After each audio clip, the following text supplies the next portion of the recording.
Praise the Lord. Praise Lord. கிறிஸ்துவுக்குள் பிரியமானவர்களே, ஆண்டவராகிய இயேசுவின் நாமத்திலே இந்த நாளிலே உங்களை அன்போடு கூட வாழ்த்தி வரவேற்கிறோம். My dear beloved brothers and sisters in Christ, I welcome you all today.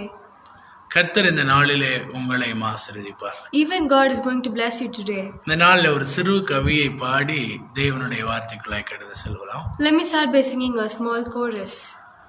அன்பு கூறுவேன் இன்னும் அதிகமாய் ஆராதிப்பேன், இன்னும் ஆர்வமாய் உம்மை முழு உள்ளத்தோடு ஆராதிப்பேன், முழு பலத்தோடு அன்பு கூறுவேன். ஆராதனை ஆராதனை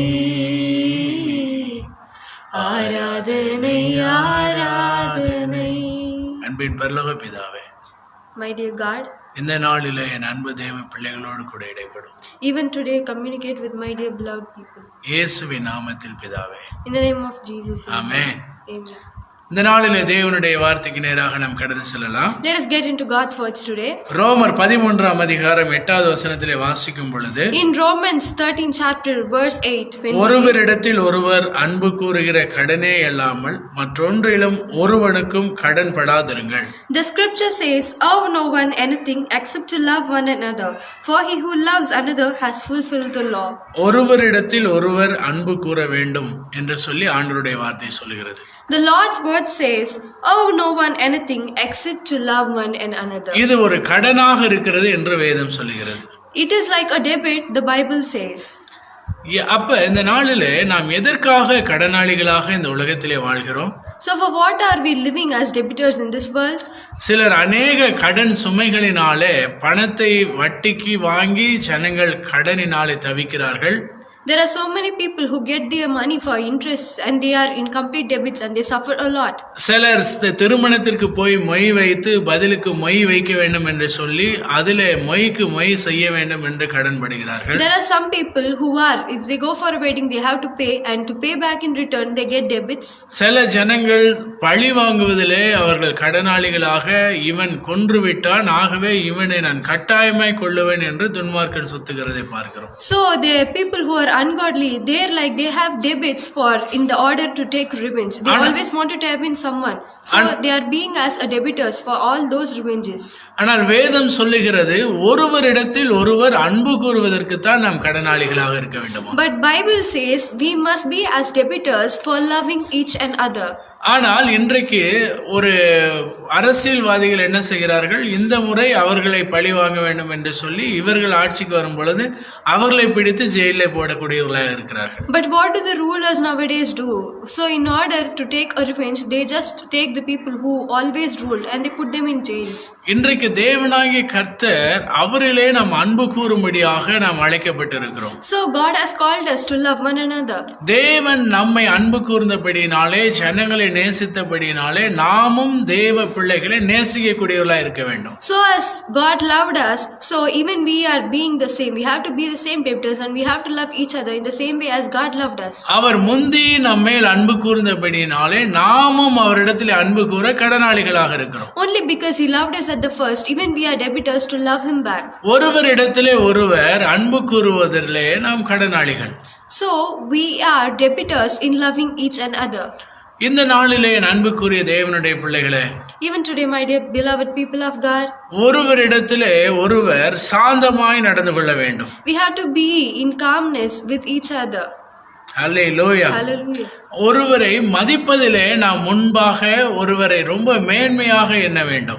We have to take time to understand everyone and we have to give the prestige which they are about to have. இன்றைக்கு உலக மனிதனை மதிப்பதை விட்டு அவனை எந்த அளவுக்கு தரம் தாழ்த்தி திட்ட வேண்டுமோ அது ஒரு ஃபேஷனாக மாறி இருக்கிறது. Today's fashion is not respecting people according to their dignity but giving them or paying them back.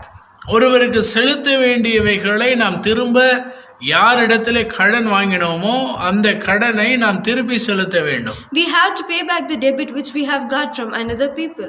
Hallelujah. Hallelujah. அப்ப இன்றைக்கு தேவனாகிய கர்த்தர் நாம் எந்தெந்த காரியங்களிலே நாம் திருப்பி செலுத்த வேண்டும் என்று சொல்லி நாம் பார்ப்போம் என்று சொன்னால், So today in what are things we must pay back the debit, what the Bible says is, முதலாவதாக நாம் கணவன்மார்கள் மனைவியினிடத்திலே அன்பு கூற வேண்டும். Firstly, husbands have to love their wives. அடுத்தது பிள்ளைகளிடத்திலே அன்பு கூற வேண்டும். And the next is they have to love their children.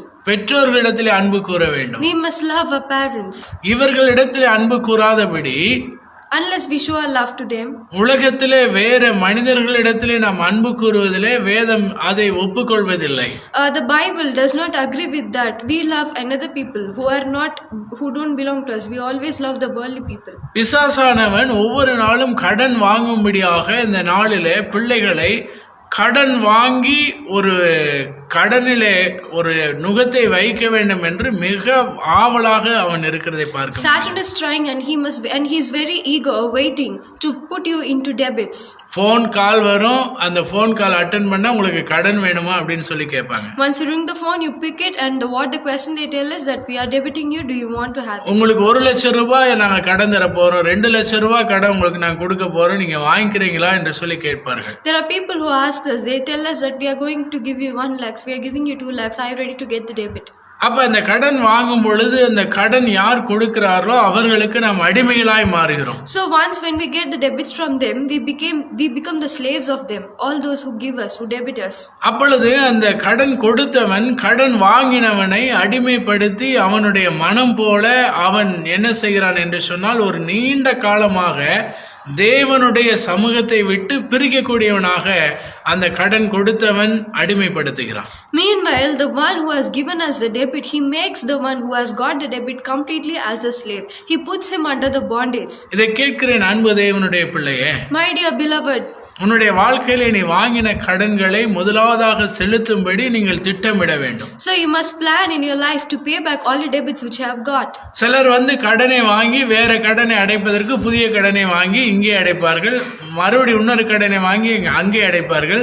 இப்படியே கடனாக செயினாக ஓடிக்கொண்டே இருக்கும். There are some people who make the debits in chains. So in order to pay back the debit which they have paid from one person, they get it from another person, and then again to pay that they get it from the another person. In the same way, they are just making it as chains. They are not closing it. சிலர் debit கார்டுன்னு சொல்லி பாக்கெட்டுக்குள்ளே வச்சிருக்காங்க. Certain people are there. They have the debit cards and they have that in their pockets. எந்த things வாங்கினாலும் கடனை அந்த பொருளை வாங்கிட்டு உடனே அதை வச்சு அப்படியே உரசி வெளியில எடுத்துருவாங்க. They just swipe whatever things they get and then they just swipe it and they take it. அதுல என்னன்னா சாத்தானுக்கு தான் அதுல மகிழ்ச்சி. So the person who is going to be very much happy in that is Satan. பாத்தியா இந்த புள்ள எப்படி கடன் வாங்கி எனக்கு அடிமையா இருக்கிறான் என்று சொல்லி சாத்தான் அதுல சந்தோஷப்படுகிறான். Satan thinks in himself when he becomes happy, he thinks that, oh, can you see that person, he has got this debit and because of that he has become my slave. ஆண்டவருடைய சித்தம் என்னவென்று சொன்னால் நீ கடன் நீ வாங்குவதாக அல்ல, அநேகருக்கு கொடுக்கிறவர்களா அவனை மாற்றுவேன் என்றுதான் தேவன் நமக்கு வாக்குத்தத்தம் பண்ணியிருக்கிறார். So God's plan is that not we shouldn't get any debits, but we must pay many others in back. That is what is God's plan. Hallelujah.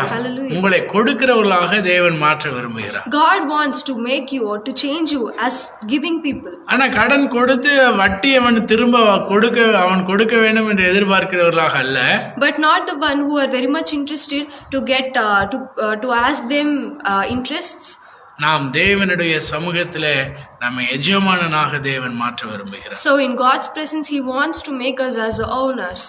இன்றைக்கு தேவனுடைய பிள்ளைகள் ஞானமாக சிந்திக்க வேண்டிய காரியம் என்னவென்று சொன்னால், so today all the God's people what they have to think in their brains is தேவ சமூகத்திலே கடனை அடைக்கும்படி பாரத்தோடு செபிக்கும்படியாக தேவன் பேசுகிறார். So God speaks you people to pray very much, to pray anxiously in order to pay all the debits. எந்த சூழ்நிலையிலே நான் கடனே வாங்க மாட்டேன், தேவன் எனக்கு கொடுத்ததிலே நான் மனரம்மியமாக வாழ்வேன் என்று சொல்லி நீங்கள் திட்டமிட வேண்டும். So you have to war within yourself that you are not going to get debit for anything, maybe whatever may be the circumstances.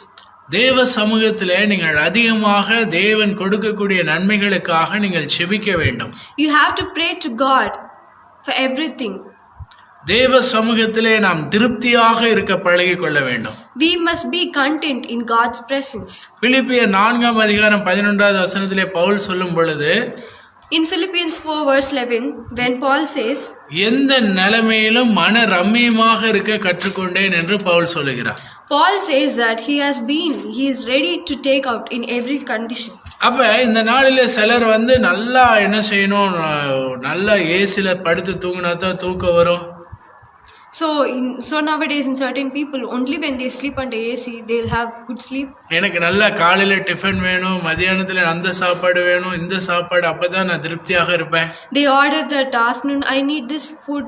Meanwhile, during the supper, I need this kind of food. என்னோட trade மார்க்கே நான் எல்லா இடத்துலயும் கார்ல போய் இறங்கி பாய் பாய் சொல்றதுதான் என்னுடைய வழக்குன்னு சொல்லி அப்படி ஒரு கட்டமைப்பை அமைத்துக் கொள்ளுகிறார்கள். They make a construction among themselves that when they go, they have a trademark that they'll go by only through cars, and then they'll only wave a buy through cars. சிலர் புதிய புதிய செல்போன்களை வாங்கி அதுல என்ன செய்வார்கள், புதிதாக லான்ச் ஆயிருக்குது என்று சொல்லி எல்லார் இடத்திலே காண்பித்து சந்தோஷப்பட்டுக் கொள்வார்கள். Some people have a passion for changing their mobiles often.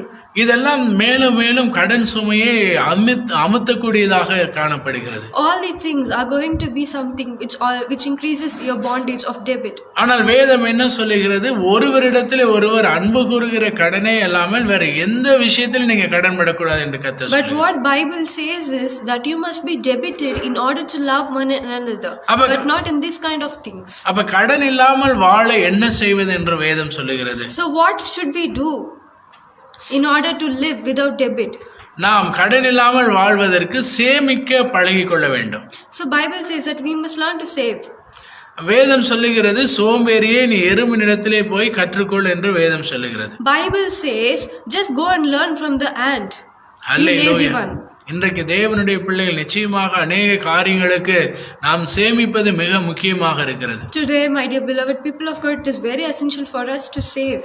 ஒரு வீடு கட்டுவதற்காக நாம் சில பணங்களை சேமிக்க வேண்டும். In order to construct a home, we have to save certain money. திருமணம் செய்வதற்காக பணத்தை நாம் சேமிக்க கூடியவர்களாக இருக்க வேண்டும். In order for marriage, we must be the people who save it. படிக்க வைப்பதற்காக சில சேமிப்புகளை நாம் சேமிப்பது அவசியமாக இருக்கு. We need certain savings for our education. முதுமை பருவத்திலே நாம் யார் இடத்திலும் போய் நிற்கக்கூடாது என்பதற்காக நாம் சேமிப்பது அவசியமாக இருக்கிறது. It is also necessary for us to save for our old age. அப்ப இதை சேமிப்பதற்கு என்ன செய்வது?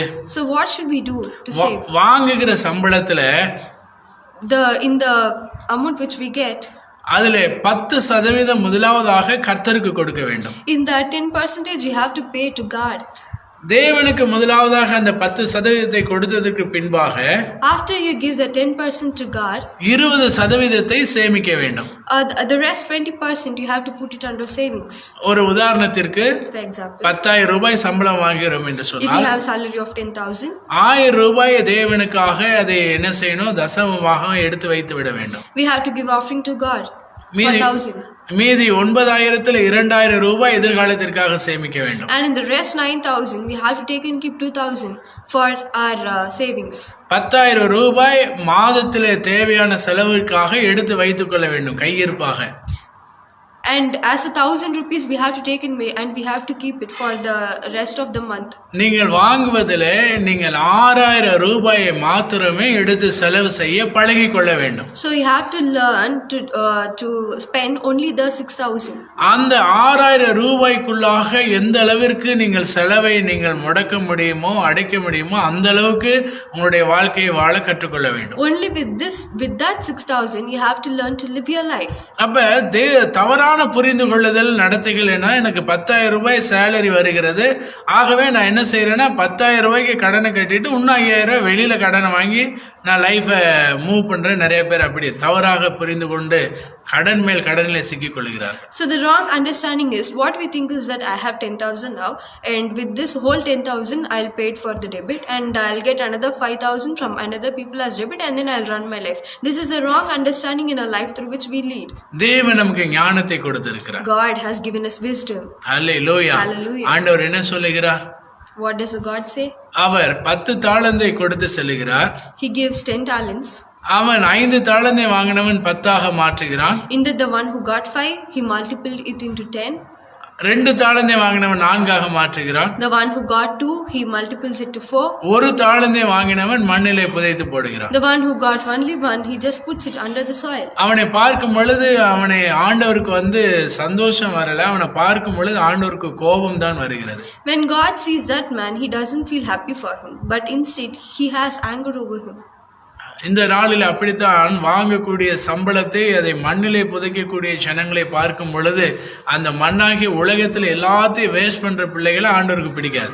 Even today, when God sees from the above, He doesn't like those who just put their amounts or everything on the soil and who bury it.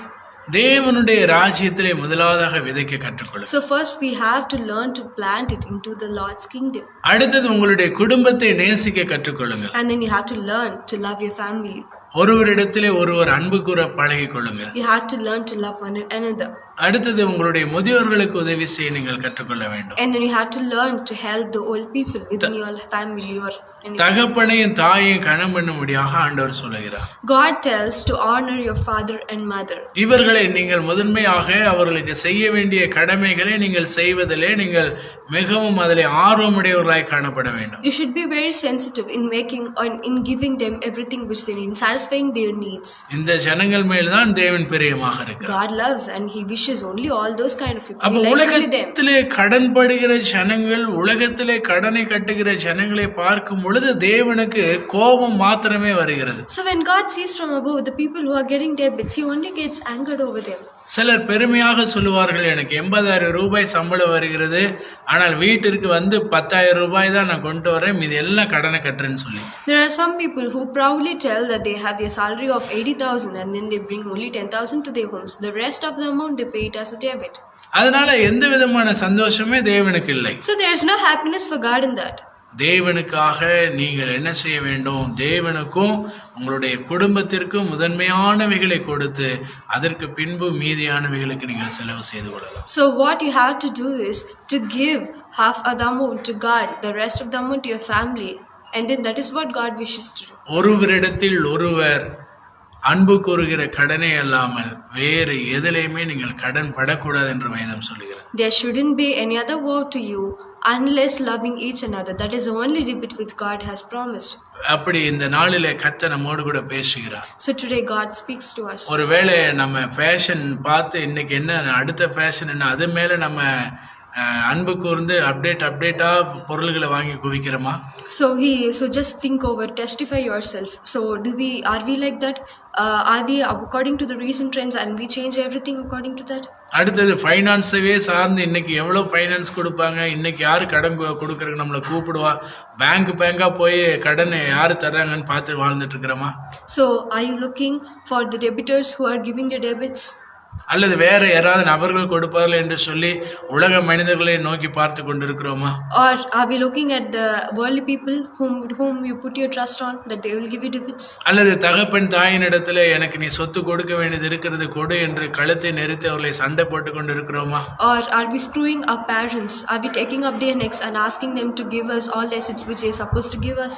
இவைகள் மேலே, இந்த மேற்கண்டவைகள் மேலே தேவன் மிகவும் வேதனைப்படுகிறார் என்று நாம் பார்த்தோம். So God is very much, He's just troubling. He's struggling with all those people. தேவனிடத்திலே நாம் அன்பு கூற வேண்டும். We have to love it. முதலாவது தேவனுடைய ராஜ்யத்தை தேடுங்கள். First we have to seek the Lord's அவருடைய kingdom. நீதியை தேடுங்கள். We have to seek His அப்பொழுது judgment. இவைகள் எல்லாம் உங்களுக்கு கூட கொடுக்கப்படும் என்று கர்த்தர் சொல்றார். Only then you will receive everything. எல்லாவற்றையும் தேவன் நமக்கு கொடுக்க ஆயத்தமாக இருக்கிறார். God is ready to give us everything. ஆண்டவர் நமக்கு நல்ல ஆரோக்கியத்தை தர விரும்புகிறார். God is ready to give us good health. கர்த்தர் நம்முடைய பிள்ளைகளுக்கு நல்ல படிப்பை கொடுக்க விரும்புகிறார். God desires to give good education to our children. கர்த்தர் நீடூழி வாழ உங்களை ஆசீர்வதிக்க விரும்புகிறார். God desires to give you a life, a very long life.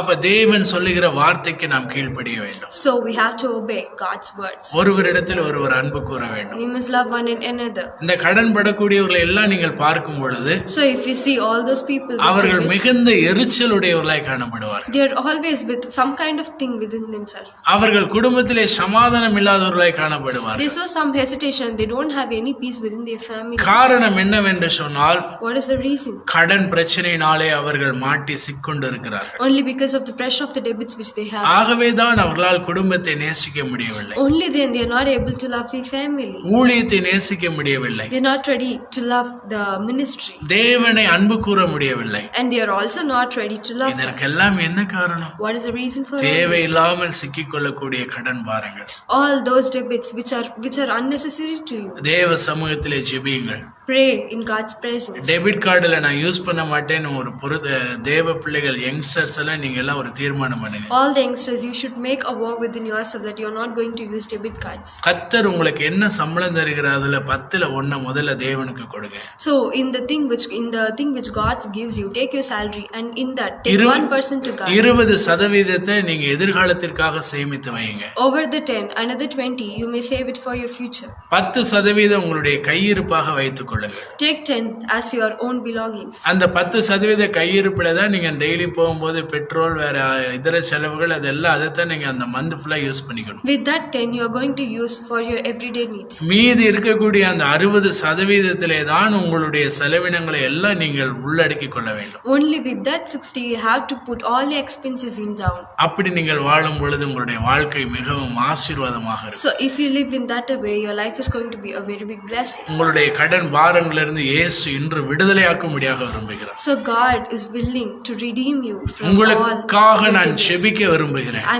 I'm desiring to pray for you. ஜெபிக்கிற இந்த வேளையிலே உங்களுடைய நுகத்தை ஆண்டவராக இயேசு முறித்தருகிறவராக இருக்கிறார். The time which I pray now, God is going to break all your நாம் bondages. சேர்ந்து ஜெபிப்போமா? Let us pray together. எங்கள் அன்பின் பரலோக பிதாவே, My dear beloved God, இந்த ஆராதனை வேளையில in this blessing time, என் அன்பு தேவனுடைய பிள்ளைகளுக்காக நான் ஜெபிக்கிறேன். I pray for my people. ஐயோ, அவர்கள் மிகுந்த பலவீனத்தோடு அவர்கள் மிகுந்த பாரத்தோடு கூட உம்முடைய சமூகத்திலே நிற்கிறதை காண்கிறேன். Oh God, I can see them with a stressful life, with a lot of temptations within themselves. இப்பொழுதே அவர்கள் மேல் இருக்கக்கூடிய எல்லா விதமான சுமைகளை இயேசுவின் நாமத்திலே உடைத்து போடுகிறேன். I want to break the bondages of everything which is tormenting them. அவர்களை கிறிஸ்துவிலே ஒருவர் அன்பு கூர்ந்து வாழும்படியாக அவர்களை உம்முடைய அன்பினாலே நிரப்பும்படியாய் ஜெபிக்கிறேன். Fill them with your love so that they can share and spread the love to one another. அன்பின் ஆவியினாலே அவர்களை நிரப்புவீராக ராஜா. Fill them with the spirit of love, Father. அவர்கள் தேவனுக்காக வாழ உதவி செய்யும். Help them to live a living for you. எதிர்காலத்திற்காக யோசேப்பை போல அவர்கள் தங்களுடைய எதிர்காலத்தை உம்மை நோக்கி பார்க்க உதவி செய்யும். Let them be as Joseph. Let them think of their future. உலக மனிதர்கள் உயர்த்துவார்கள் என்று எந்த மனிதர்களையும் அவர்கள் நோக்கி பாராதிருக்க உதவி செய்யும். They shouldn't trust over any of the human being who belong to the world. கர்த்தர் தாமே அவர்களை எடுத்து பயன்படுத்துவதற்காக நன்றி செலுத்துகிறேன். Let God take them when you're going to use them. ஒருவரிடையே ஒருவர் அன்பு கூற நீர் உதவி செய்ததற்காக நன்றி. We are thankful to you so that you have helped them to love each another. இயேசு கிறிஸ்துவின் நாமத்திலே ஜெபிக்கிறோம். ஜெபங்களும் பரலோக பிதாவே, In the name of Jesus Christ we pray. ஜெயத்தை கொடுத்து விட்டீர், அதற்காக நன்றி. You have given them the victory. இயேசுவின் நாமத்தில் பிதாவே, We thank you for that in the name of Amen. Jesus. Amen. கர்த்தருடைய பிள்ளைகளே, My dear beloved people, கர்த்தர் உங்களுடைய நுகங்களை முறித்து விட்டார். God has broke all your bondages. இனி உங்களை வேதனைப்படுத்துகிற பிசாசு உங்களை விட்டு ஓடிவிட்டார். So hereafter the Satan who was tormenting you so long has driven away. கர்த்தர் தாமே உங்களை எடுத்து பயன்படுத்துவாராக. May God take you and let him use you. கர்த்தருடைய ஆசீர்வாதம் உங்களோடு கூட இருக்கட்டும். Let God's blessing be over you. இயேசுவின் நாமத்தில் In பிதாவே, the name of Jesus. Amen. Amen. God bless you. God bless you.